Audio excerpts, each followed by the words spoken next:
ଆପଣଙ୍କ ପାଖରେ ଏକ ଭଲ ବ୍ୟବସାୟ ଧାରଣ ଅଛି କି? କିନ୍ତୁ ଆପଣଙ୍କ ପାଖରେ ଟଙ୍କା ନାହିଁ। ଆପଣ କ'ଣ ଭାବନ୍ତି ଯେ ଟଙ୍କା ବିନା ବ୍ୟବସାୟ ଆରମ୍ଭ କରିବା ଅସମ୍ଭବ? ତେବେ ଅପେକ୍ଷା କରନ୍ତୁ।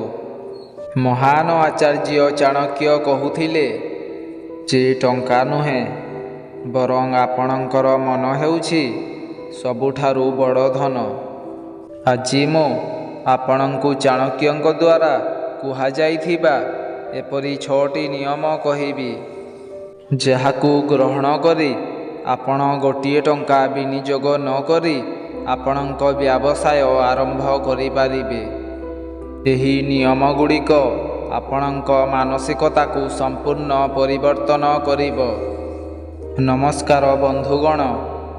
ଚାଣକ୍ୟଙ୍କ ସମୟରେ ଜ୍ଞାନ ଏବଂ ରଣନୀତିକୁ ଟଙ୍କା ଅପେକ୍ଷା ଅଧିକ ଗୁରୁତ୍ୱ ଦିଆଯାଉଥିଲା। ସେ ଜାଣିଥିଲେ ଯେ ପ୍ରକୃତ ଶକ୍ତି ଟଙ୍କାରେ ନୁହେଁ ବରଂ ବୁଦ୍ଧିମତ୍ତାରେ ଅଛି।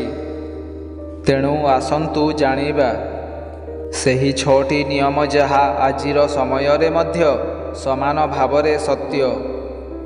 ନିୟମ ପ୍ରଥମ ହେଉଛି ଜ୍ଞାନ ହେଉଛି ସବୁଠାରୁ ଶକ୍ତିଶାଳୀ ଧନ। ଚାଣକ୍ୟ କହୁଥିଲେ ଯେ ଜଣେ ବ୍ୟକ୍ତି ନିଜ ବୁଦ୍ଧିମତ୍ତା ଏବଂ ଜ୍ଞାନ ଉପରେ ସବୁଠାରୁ ଅଧିକ ବିଶ୍ୱାସ କରିବା ଉଚିତ। ଯଦି ଆପଣଙ୍କ ପାଖରେ ଟଙ୍କା ନାହିଁ, ତେବେ ଆପଣଙ୍କ ଦକ୍ଷତାକୁ ଆପଣଙ୍କର ଉତ୍ପାଦ କରନ୍ତୁ। ଆପଣଙ୍କର ବିଶେଷଜ୍ଞତା ବିକ୍ରୟ କରନ୍ତୁ। ଭାବନ୍ତୁ ଆପଣ କେଉଁ କାମରେ ସର୍ବୋତ୍ତମ। ଆପଣ ଭଲ ଲେଖନ୍ତି କି? ତେଣୁ ଆପଣ କଣ୍ଟେଣ୍ଟ ଲେଖା ଆରମ୍ଭ କରିପାରିବେ। ଆପଣ କ'ଣ ଗ୍ରାଫିକ୍ ଡିଜାଇନ୍ ଜାଣନ୍ତି? ତେଣୁ ଆପଣ ଫ୍ରିଲାନ୍ସିଂ କରିପାରିବେ। ଆପଣ କ'ଣ ସୋସିଆଲ ମିଡ଼ିଆରେ ବହୁତ ସକ୍ରିୟ? ତେଣୁ ତୁମେ ଅନ୍ୟମାନଙ୍କ ପାଇଁ ସୋସିଆଲ ମିଡ଼ିଆ ପରିଚାଳନା କରିପାରିବ। ବ୍ୟବସାୟରେ ସବୁଠାରୁ ବଡ଼ ନିବେଶ ଟଙ୍କା ନୁହେଁ, ବରଂ ତୁମର ଦକ୍ଷତା। ଯେପର୍ଯ୍ୟନ୍ତ ତୁମ ପାଖରେ ଏହା ଅଛି, ତୁମେ କେବେ ଭୋକିଲା ରହିବ ନାହିଁ। ତୁମର ବନ୍ଧୁମାନଙ୍କୁ ନିଜର ଶକ୍ତି କର। ଚାଣକ୍ୟ ବିଶ୍ୱାସ କରୁଥିଲେ ଯେ ଆମର ନେତୃତ୍ୱ ହେଉଛି ଆମର ନେତୃତ୍ୱ। ଏହା ସବୁଠାରୁ ଗୁରୁତ୍ୱପୂର୍ଣ୍ଣ କଥା। ତୁମର ବନ୍ଧୁ, ପରିବାର ଏବଂ ପରିଚିତମାନଙ୍କୁ ତୁମର ବ୍ୟବସାୟିକ ଧାରଣା ବିଷୟରେ କୁହ। ସେମାନଙ୍କୁ ତୁମର ପ୍ରଥମ ଗ୍ରାହକ ହେବା ପାଇଁ ପ୍ରେରଣା ଦିଅ। ତୁମର ପ୍ରଥମ ବ୍ୟବସାୟ କିମ୍ବା ବ୍ୟବସାୟିକ ଅଂଶୀଦାର ତୁମ ସର୍କଲରେ ହିଁ ଥାଇପାରେ। ତୁମର ନିକଟତର ଲୋକମାନେ ତୁମର ପ୍ରଥମ ସମର୍ଥକ, ପ୍ରଥମ ନିବେଶକ ଏବଂ ସର୍ବୋତ୍ତମ ରେଫରାଲ ଉତ୍ସ ହୋଇପାରନ୍ତି। ସେମାନଙ୍କୁ ମତାମତ ମାଗ ଏବଂ ସେମାନଙ୍କ ପରାମର୍ଶ ନିଅ।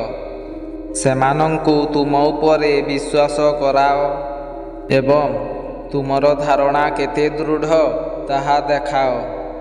ନିୟମ 3, ଆବଶ୍ୟକତାକୁ ବୁଝାଅ, ତାପରେ ଏକ ସମାଧାନ ଦିଅ। ଯଦି ଟଙ୍କାର ଅଭାବ ଅଛି, ତେବେ ଏକ ବଡ଼ ଉତ୍ପାଦ କରିବା ପରିବର୍ତ୍ତେ ଏକ ଛୋଟ ସମସ୍ୟାର ଏକ ବଡ଼ ସମାଧାନ ଖୋଜ। ଚାଣକ୍ୟ କହିଥିଲେ ଯେ ଏକ ଛୋଟ ଦୀପ ମଧ୍ୟ ସମସ୍ତ ଅନ୍ଧକାରକୁ ଦୂର କରିପାରିବ। ତୁମ ଚାରିପାଖରେ ଦେଖ ଏବଂ ଦେଖ ଯେ ଲୋକମାନେ କ'ଣ ଅସୁବିଧାରେ ପଡ଼ିଛନ୍ତି। ସେମାନେ କ'ଣ ସମୟ ମଧ୍ୟରେ ଖାଦ୍ୟ ପାଉନାହାନ୍ତି। ସେମାନେ କ'ଣ କୌଣସି ସେବା ପାଇଁ ଅତ୍ୟଧିକ ଟଙ୍କା ଖର୍ଚ୍ଚ କରୁଛନ୍ତି। ଆଖି ଏବଂ କାନ ଖୋଲା ରଖ।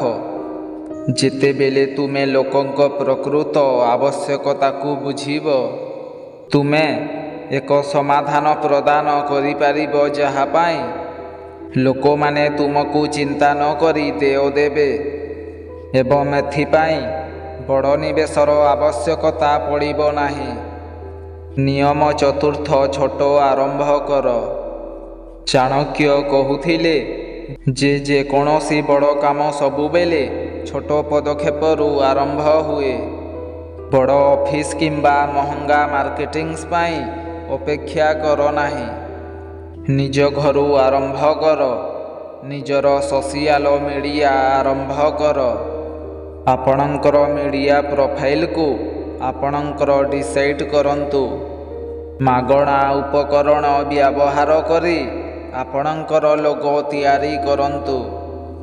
ଗୋଟିଏ ଉତ୍ପାଦ କିମ୍ବା ଗୋଟିଏ ସେବା ସହିତ ଆରମ୍ଭ କରନ୍ତୁ ଏବଂ ଏହାକୁ ସମ୍ପୂର୍ଣ୍ଣ କରାନ୍ତୁ।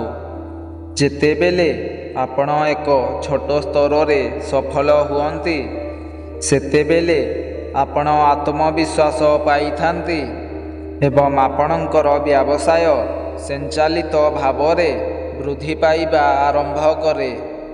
ପଞ୍ଚମ ନିୟମ। ସମୟ ହେଉଛି ଆପଣଙ୍କର ସବୁଠାରୁ ବଡ଼ ନିବେଶ। ଯଦି ଆପଣଙ୍କ ପାଖରେ ଟଙ୍କା ନାହିଁ, ତେବେ ଆପଣଙ୍କର ସବୁଠାରୁ ବଡ଼ ନିବେଶ ହେଉଛି ଆପଣଙ୍କର ସମୟ ଏବଂ କଠିନ ପରିଶ୍ରମ। ଚାଣକ୍ୟ କହୁଥିଲେ ଯେ ଯିଏ ତାଙ୍କ ସମୟକୁ ସଠିକ୍ ସ୍ଥାନରେ ବିନିଯୋଗ କରେ, ଟଙ୍କା ତାଙ୍କ ପଛରେ ଯାଏ। କାମ କରିବାକୁ ଲଜ୍ଜିତ ହୁଅନ୍ତୁ ନାହିଁ। ଯଦି ଆପଣ ଆପଣଙ୍କ ବ୍ୟବସାୟ ପାଇଁ ଏକ ୱେବସାଇଟ୍ ତିଆରି କରିବାକୁ ଚାହୁଁଛନ୍ତି, ତେବେ ନିଜେ ଶିଖନ୍ତୁ। ଯଦି ଆପଣ ମାର୍କେଟିଂସ୍ କରିବାକୁ ଚାହୁଁଛନ୍ତି, ତେବେ ନିଜେ କରନ୍ତୁ।